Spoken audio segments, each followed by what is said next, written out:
une, l'Assemblée nationale en séance plénière ce vendredi. À l'ordre du jour, l'audition du rapport de la commission d'enquête parlementaire sur l'affaire des 94 milliards. Ce ne sera que du théâtre, déclare Ousmane Sonko. Le député leader du parti PASTEF dit avoir été entendu par le doyen des juges. Alors, l'Assemblée nationale n'a plus à s'en mêler. Il n'y aura pas de paix sociale tant que les personnes reconnues coupables de détournement de fonds publics et d'enrichissement illicite n'auront pas payé. En ces termes, Thierno Alassane Sall s'oppose à une loi d'amnistie en faveur de ces personnes. Le leader de la République des valeurs était à Touba. Les forces de l'ordre appelaient à respecter les droits des citoyens en conflit avec la loi. L'Observatoire national des lieux de privation de liberté a initié une formation en faveur d'une centaine d'élèves gradés de la gendarmerie. Les députés seront en séance plénière ce vendredi à partir de 9h. Ils vont se pencher tout d'abord sur la proposition de loi numéro 12-2019 modifiant le règlement intérieur de l'Assemblée nationale. Par la suite, les parlementaires vont procéder à l'audition du rapport de la commission d'enquête sur l'affaire des 94 milliards de francs du titre foncier 1451R. Une séance à huis clos, donc pas ouverte à la presse. Ousmane Sonko, à l'origine des accusations contre l'ancien directeur général des domaines, le député dit avoir été entendu par le doyen des juges sur cette affaire. Alors, d'après lui, l'audition du rapport de la commission d'enquête parlementaire n'est que de la poudre aux yeux. Le leader du parti PASTEF, qui a fait une déclaration à son siège, continue de crier à l'acharnement. El Hadj Ndaté Diop. Sorti de son face-à-face avec le doyen des juges, Ousmane Sonko crie victoire et considère la plénière de ce vendredi à l'Assemblée nationale comme une farce. Nous avions dit que nous ne répondrions à aucune commission d'enquête parlementaire parce que ce dossier n'est pas politique, il est judiciaire. Mais encore, dès lors qu'une procédure judiciaire est enclenchée, évidemment, la commission d'enquête parlementaire s'éteint ipso facto. Donc, la suite logique, c'est que cette mascarade qui se passe à l'Assemblée nationale depuis trop longtemps et qui devait aboutir à la lecture du rapport en plénière, elle doit s'arrêter immédiatement. Pour le leader de PASTEF, le pouvoir désemparé cherche uniquement à lui coller des motifs pour le mettre en prison. Ils cherchent à nous incriminer sur 5 aspects. Ils ont des laboratoires pour essayer de nous museler. Écoutez-moi bien, la diffamation, la diffusion de fausses nouvelles, les dénonciations calomnieuses et le dernier aspect qui vous concerne, c'est le trouble à l'ordre public et l'atteinte à la sûreté de l'État. Cinquièmement, ils font le tour des radios et des réseaux sociaux me demandant de sortir des preuves. Et si j'en sors, ils vont parler de recel de documents. Peine perdue, déclare Sonko. Dans sa déclaration, le bâtonnement ainsi que l'ordre des notaires du Sénégal en ont pris pour leur grade. De son avis, ces derniers sont instrumentalisés par le pouvoir. El Hadj Ndaté Diop. Depuis la libération de Khalifa Ababacar Sall, certains plaident en faveur d'une loi d'amnistie pour l'ancien maire de Dakar, mais également pour Karim Wade. Thierno Alassane Sall semble s'y opposer. Selon le président de la République des valeurs, les personnes reconnues coupables de délits financiers doivent payer leur amende pour qu'il y ait une paix sociale. Thierno Alassane Sall était à Touba à quelques jours du Grand Magal. Le voici au micro de Marema Diop. Le Sénégal a vécu des moments difficiles liés à l'histoire du pétrole et du gaz. Le régime de Macky Sall essaie d'enterrer cette question, de la noyer sous de prétendues retrouvailles et paix sociale. La paix ne peut pas exister sans la justice. Comme disent les Wolofs, si les mêmes causes continuent, la mauvaise gouvernance, l'absence de... Thierno Alassane Sall, il ne s'agit pas du bon élément. Nous allons y revenir dans quelques instants ou bien dans le journal de 8h. 120 élèves gradés de la gendarmerie sensibilisés sur le respect des droits humains. L'Observatoire national des lieux de privation de liberté a initié cette semaine une série de formations. L'école des sous-officiers de la gendarmerie de Fatick abrite cette session. L'ONLPL invite à cet effet les forces de l'ordre donc au respect des droits des citoyens en conflit avec la loi. Josette Marceline Lopez-Ndiaye, présidente de l'Observatoire, au micro d'Aminata Goudiaby. La session de cette semaine entre dans le même programme de formation des agents d'exécution des lois Ainsi, l'ONLPL revient à l'école de gendarmerie de Fatick après une première session tenue en 2018, avec cette fois-ci une cible privilégiée, car nous aurons affaire non plus à des élèves gendarmes, mais à des sous-officiers de la gendarmerie qui occuperont à leur sortie des postes de commandement et seront appelés à prendre en toute autorité des décisions de privation de liberté qui peuvent parfois, dans leur exécution, porter atteinte aux droits humains. C'est l'occasion pour les observateurs de rappeler aux responsables et aux agents leur devoir de veiller au respect des droits des personnes privées de liberté et de les inviter à être professionnels dans les actes qu'ils posent. Je demeure convaincu que c'est seulement par le biais de la formation, voire de la sensibilisation, que nous pourrons acquérir la culture des droits humains et ainsi ériger des remparts contre toute atteinte à la dignité humaine, à l'intégrité physique ou aux autres droits de la personne humaine. RFM, la radio de toute l'actualité. Il est 7h06. Le directeur général de la Sénélec rassure sur le dispositif mis en place à Touba pour le Grand Magal. Ce sera jeudi prochain. 3,3 milliards de francs CFA ont été investis dans la cité religieuse. Pape Demba Bitèye demande par ailleurs aux populations et aux pèlerins de faire attention aux installations. Le directeur général de la Sénélec était à Touba. Ses propos sont recueillis par Mariama Diop. Nous sommes satisfaits de constater que l'ensemble des engagements de Sénélec ont été respectés. Sénélec a investi 5 milliards, dont 3,3 milliards uniquement au niveau de Touba. Et aujourd'hui, il ne s'agit plus de l'alimentation de Touba, mais il s'agit juste de s'assurer de l'utilisation correcte de l'électricité par les clients. Parce que pour tout ce qui concerne le réseau de transport, le réseau de distribution, l'entretien et la maintenance ont été terminés depuis 10 jours.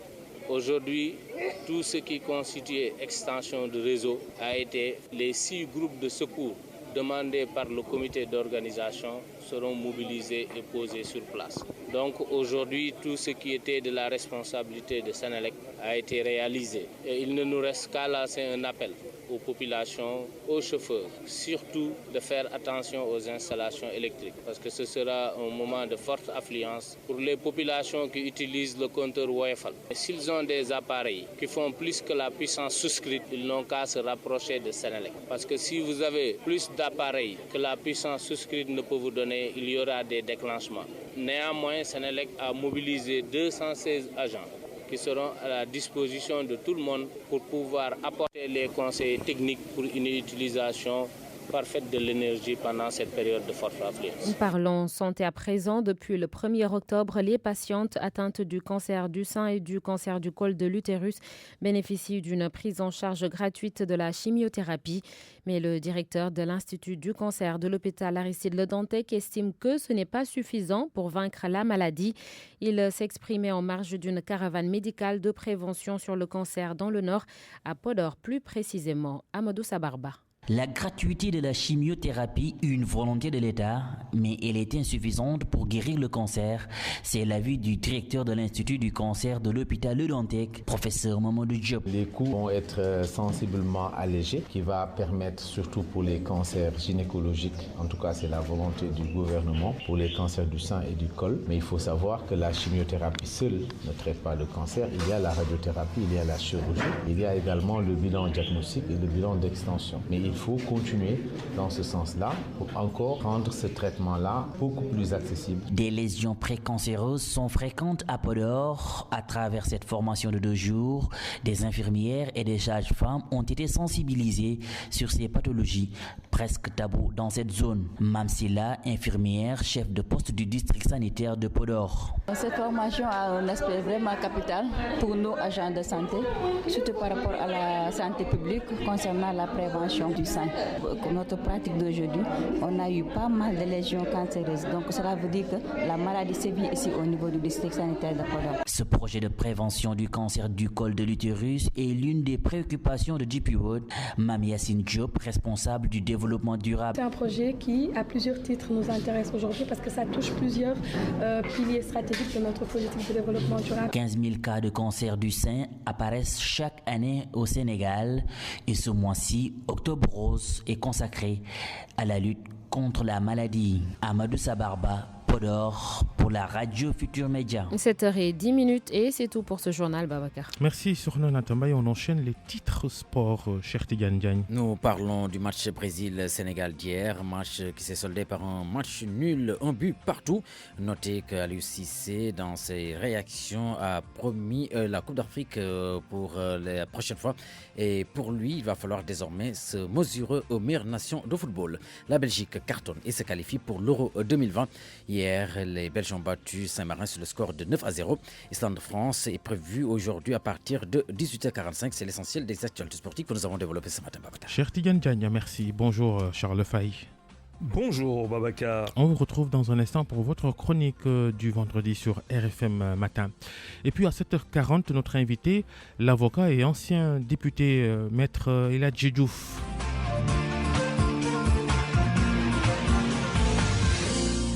« 7h11, bon début de journée à tous, RFM Matin. Tout de suite, la culture, c'est le rendez-vous avec Anna Rocha.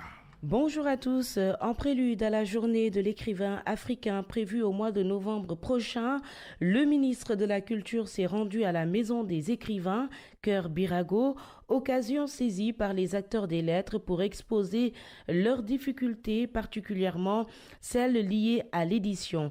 Ils ont donc plaidé pour une hausse du fonds d'aide à l'édition. Abdoulaye Diop nous en dit plus. L'édition de livres, un véritable souci pour de nombreux écrivains, d'où le plaidoyer de la hausse du fonds d'aide à l'édition. Colonel Momar Gaye est le président du poète, écrivain et nouvelliste. On visait 1 milliard, comme chez les cinéastes, parce que ces cinéastes-là, eh bien, se basent sur ce que nous écrivons pour faire des films. Il faudrait qu'on augmente ça à 1 milliard. Une augmentation est bien possible selon le ministre de la Culture et de la Communication, Abdoulaye Diop. En 2017, M. le Président de la République a choisi de doubler l'enveloppe du Grand Prix, qu'il a fait passer de 10 à 20 millions. Et pour poursuivre l'appui au secteur du livre et de l'édition, l'enveloppe de 600 millions pourrait être passée de 600 millions à 1 milliard. Il faut bien qu'on s'accorde sur ce que nous allons faire avec de tels moyens que beaucoup de pays africains nous envient. Le ministre appelle les écrivains à s'engager davantage dans la reconstruction citoyenne. Je vais porter le plaidoyer pour qu'on octroie aux lettres 2 grands prix à l'instar des arts, construire une identité remarquable en nos lettres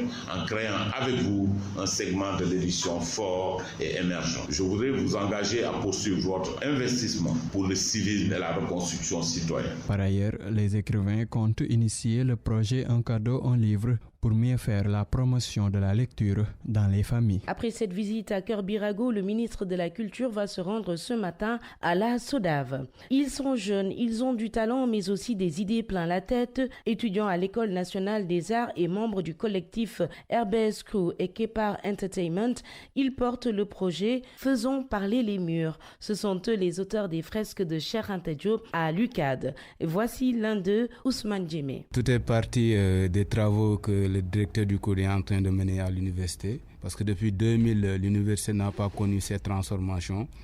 On s'est dit en tant qu'artistes que nous allons contribuer à ces travaux-là, parce que nous avons fait le constat qu'après avoir repeint le mur, on voit souvent des écritures et beaucoup d'affiches. Et cela déshonore vraiment l'étudiant modèle, parce que nous pensons aussi que l'université devrait être un lieu où on voit vraiment la culture du civisme et de la citoyenneté. Raison pour laquelle aujourd'hui on se retrouve avec ces 2 fresques d'une grandeur vraiment qui dépasse aussi les fresques que nous avons l'habitude de voir. C'est énorme, effectivement. Je me demandais, c'était quoi les dimensions de cette fresque-là? 12 mètres sur 10 mètres 50. Ousmane Djemé et Alfassi seront nos invités demain dans le magazine culturel d'RFM Khalam. À demain. À demain, Anna Rocha, Khalam, 12h30 et 13h30. RFM Matin. RFM Matin. L'émission qui réveille le Sénégal. RFM Matin, 7h14. La chronique de Charles Faye. Et Charles, vous évoquez les dernières actualités. Ça va de la politique au sport. Belle semaine pour le Sénégal, du moins pour sa destination touristique, gazière et pétrolière. En effet, les Lions menés par un Sadio Mané de feu ont fait brouter l'herbe singapourienne à la bande du champion de la roulade, le Neymar, du reste toujours pas aussi oriverde comme un Ronaldinho. Un camouflé s'il en est pour la Seleção qui mangeait jusqu'ici les Africains à la sauce feijoada. Cette fois, la samba a dansé le mbalar et le carnaval de Rio, pris en pleine parade, le Tayabon de Ndakaru. De quoi flatter nos égos, tous honorés par cette performance historique dans laquelle notre silencieux tourisme n'est pour rien, contrairement à son homologue singapourien. Mais n'allons pas gâcher le plaisir. Ce n'est pas tous les jours que le Brésil est accroché par quelqu'un de chez nous. Et cela, on le doit à Malox Cissé, qui vend quand même la destination Sénégal, avec les moyens du bord. Certes, il n'y a pas grand-chose à se mettre sous la dent, mais ça, c'est une opinion. Parce que pour ce qui est des faits, il résonne planétaire et parle pour lui. C'est quand même le Brésil, quintuple champion du monde. Tout comme le rapport consacré au secteur énergétique sénégalais, lancé à l'attention des investisseurs mercredi dernier au Cap, en Afrique du Sud, à l'occasion de la conférence de l'Africa Oil and Power, parle pour le nouveau vendeur, représentant et placier du contenu local, le ministre du Pétrole et de l'Énergie, Mohamedou Makhtar Cissé. Dans un environnement global, rendu incertain par la guerre commerciale lancée par l'anglo-saxon Donald Trump contre l'Empire du Milieu, face à la génuflexion de la vieille Europe, l'Afrique, et donc le Sénégal, depuis l'émigration de son statut de pays pauvre à celui de producteur de gaz et de pétrole de classe mondiale, devient l'Eldorado du monde nouveau. Aussi est-il stratégique, voire vital, de prioriser le contenu local, de performer, d'organiser le savoir-faire local et de le faire savoir. Et cela commence par ne pas se faire piéger par la création de sociétés de droit sénégalais dont les actionnaires seront aussi étrangers que nous sommes sénégalais. Ne soyons pas le dindon de la farce. Le VRP Makhtar Cissé fait bien de prévenir en invitant la société civile à jouer un rôle important afin d'aider à construire l'économie sénégalaise de demain. Bétonner pour bétonner, j'irai plus loin avec le maquis, désigné homme du pétrole de l'année par les Big Five Energy Awards de l'Africa Oil and Power 2019. Je lui demanderai de faire un brin de causette avec le secteur privé et pourquoi pas de lui donner un sacré coup de main. Les pays riches le font, pourquoi pas nous? L'inclusion sociale et la création d'emplois ont un prix et la démarche est quasi unique. C'est maintenant que ça se joue. Tout comme, semble-t-il, l'avenir du phénomène Sonko ou de ce qu'on veut faire croire aux Sénégalais. L'orchestration de sa liquidation, fiction ou réalité, infox ou projet en gestation, nous ne sommes pas au cinéma. Le monde politique, opposition et pouvoir gagnerait à savoir, une bonne fois pour toutes, que la démocratie sénégalaise ne souffrirait de faux pas, orchestrés ou non, par des ennemis qui n'auront rien compris à l'adversité politique. Trop dangereux, indigne même. Juma Moubarak et bon week-end à tous. Bonne journée Charles, merci pour cette chronique. RFM Matin, 7h17, la revue de presse. Revue de presse de Georges Déthié-Diop. Et à la une, on l'imagine, l'affaire des 94 milliards. Oui, les 94 milliards de francs CFA du titre foncier 1451R, Ousmane Sonko, Mamour Diallo, l'Assemblée nationale. Presque tous les journaux n'en ont que pour cette affaire. Cela à la faveur de la sortie hier du leader de PASTEF qui a été auditionné par le doyen des juges d'instruction. C'est Ousmane Sonko lui-même qui l'a fait savoir. Il a été entendu sur les deux plaintes relatives à l'affaire des 94 milliards et de la commission d'enquête parlementaire mise en place par l'Assemblée nationale pour la même affaire. Du coup, le quotidien affirme que le juge ouvre le dossier. Selon Tribune, le doyen des juges s'est saisi du dossier à 94 milliards. Vox Populi parle de rebondissement à l'Observateur pour qui le leader de PASTEF est toujours d'attaque. Titre Sonko renvoyé à la haie. Ousmane Sonko, après son audition, a parlé de grande victoire, ce qui fait dire au journal Les Échos que Sonko jubile. Mais pas que. Selon mon confrère, il brûle aussi la commission d'enquête parlementaire. Et pour cause, tous les journaux s'en font. D'ailleurs, l'Écho, Sonko assimile l'audition ce vendredi du rapport de la commission d'enquête parlementaire à un théâtre qui n'a plus aucun sens, car pour lui, la loi dit que dès que le tribunal prend en charge le dossier, l'Assemblée nationale n'a plus voix au chapitre. Et cela, ajoute-t-il, est bien dit dans l'article 48 du règlement intérieur de l'Assemblée nationale. Les journaux rapportent aussi ces propos selon lesquels, et on peut le lire à la une de l'Observateur, si le juge appelle demain, il aura un classeur plein de preuves et le jour où ils seront au tribunal, leurs culottes seront mouillées. Sonko, qui a par ailleurs accusé Macky Sall de vouloir lui coller les délits de diffamation et de diffusion de fausses nouvelles pour le mettre en prison. Réaction du député Abdou Mbow dans l'Observateur. Ousmane Sonko ne comprend absolument rien de ce qu'il dit. La commission d'enquête parlementaire, précise-t-il, a fini sa mission depuis le mois d'août. Abdou Mbow l'a aussi confié au journal Les Échos qui souligne que, se fondant sur une source judiciaire, que c'est Ousmane Sonko, par l'intermédiaire de son avocat, qui a cherché à rencontrer le doyen des juges en éclairage. Dans l'Observateur, le journal explique que la poursuite de la procédure est suspendue à l'avis du procureur qu'il voulait contourner. Une source proche du dossier confie d'ailleurs à l'Observateur que l'appréciation ou non de la constitution de partie civile de Sonko n'est pas la compétence du juge d'instruction. En attendant tout cela, l'AS, qui fait état de dernière pièce du puzzle, informe que l'Assemblée nationale sera en plénière aujourd'hui sur le rapport de la commission d'enquête parlementaire qui blanchit Mamour Diallo, l'ancien directeur des domaines que Sonko a accusé de détournement, le leader de PASTEF qui, si l'on se fie au journal Libération, confond paiement de la consignation et instruction. Autre chose à présent avec le journal Les Échos qui parle de Wade. Abdoulaye Wade, l'ancien président de la République, qui prépare une visite au palais après la fameuse réconciliation du 27 septembre. Selon le journal, Wade et Macky Sall veulent prouver que leurs retrouvailles sont sincères. Le pape du Sopi avait prévu d'y aller vendredi dernier, mais la visite a été torpillée, précise le journal Les Échos. À la une de Libération, Free torpille le lancement de Promobile à la veille du Magal de Touba. Mbaki Oufaye explose de colère. Nous avons été contraints de reprogrammer le lancement en prélude au Magal de Touba. Il serait inacceptable pour nous de rater une nouvelle fois cette date, écrit-il à l'ARTP dans tous ses états, souligne le journal Libération. L'intégralité des 2 lettres de Mbaki Oufaye qui révèle les manœuvres scandaleuses de son partenaire, c'est à lire à la page 5 du journal. Source A parle des terrains, plutôt du déguerpissement des Lyon, l'immeuble qui se trouve au Mariste qui doit être démoli vers la fin de la résistance, tout terrain des ex-Lyon et des résidents des immeubles des Maristes, s'interroge le journal. 25% des familles ont récupéré leur chèque. La SNHLM budgétise 12 mois de location, mais sur la table 5 mois d'avance et 1 mois de caution. Elle n'écarte pas d'acheter des appartements aux familles déguerpies si elle envoie. Les membres du collectif et les anciennes Lyon de basket reçus respectivement par le ministre de l'Intérieur qui leur a expliqué, selon le journal, les conclusions de la direction de la protection civile et l'impérieuse nécessité de vider les immeubles avant que le pire ne se produise. Un entretien à lire dans le journal Le Soleil, un entretien avec Ibader Thiam qui met les points sur les i. Le faux et le vrai du parcours d'un self-made man. Il est surtout question dans cet entretien de l'histoire générale du Sénégal. Et l'on termine par les sports avec le match amical Brésil-Sénégal hier.